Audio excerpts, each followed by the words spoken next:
2023 সালে উদ্বোধন হয় 91 কিলোমিটার দীর্ঘ খুলনা-মংলা রেললাইন প্রকল্প।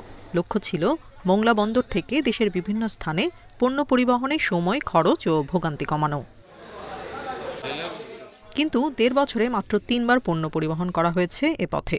চলতি বছরের জুনের পর আর কোনো পণ্যবাহী ট্রেন চলেনি। বর্তমানে চলছে মাত্র একটি লোকাল ট্রেন। বিপুল ব্যয়ে নির্মিত এ রেলপথের কাঙ্ক্ষিত সুফল না মেলায় হতাশ ব্যবসায়ীরা। এজন্য বন্দর ও রেল কর্তৃপক্ষের সমন্বয়হীনতাকে দায়ী করছেন তারা। ঢাকা এবং উত্তরবঙ্গের সঙ্গে যদি আপনার লিঙ্ক করে আমাদের এই রেল পথটাকে এবং পোর্টে কিছু ড্রেজিং করে মানে মাদার ভেসেল যাতে জেটিতে আসতে পারে, তাহলে আপনি এটা ইনশাল্লাহ একটা আউটপুট পাবেন। রেল কর্তৃপক্ষ বলছে মংলা বন্দরে আমদানি কার্যক্রম সীমিত হওয়ায় চলছে না পণ্যবাহী ট্রেন।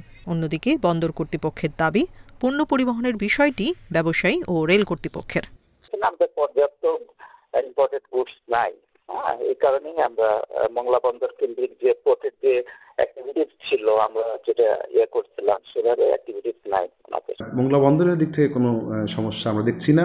যদি রেলওয়ে কর্তৃপক্ষ এবং ব্যবসায়ীগণ মনে করেন তাদের এই রেললাইন ব্যবহার করে তারা ব্যবসা করতে স্বাচ্ছন্দ্যবোধ করেন, লাভবান হন, তারা নিশ্চয়ই এটা ভেবে দেখবেন।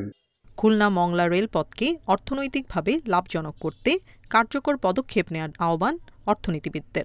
নিঃসন্দেহে কোনো সুদূরপ্রসারী ভালো পরিকল্পনা ছিল না, তবে এখন শুধু দেখার বিষয় যে অবকাঠামোটা যেহেতু তৈরি হয়ে গেছে, এটাকে ব্যবহার করে নতুনভাবে কোনো ইনভেস্টমেন্ট অ্যাট্রাক্ট করা যায় কিনা। 4,261 কোটি টাকা ব্যয়ে নির্মিত এই প্রকল্পের আওতায় নির্মাণ হয় 9টি স্টেশন, একটি রেল সেতু, 66টি ছোট সেতু ও 446টি কালভার্ট।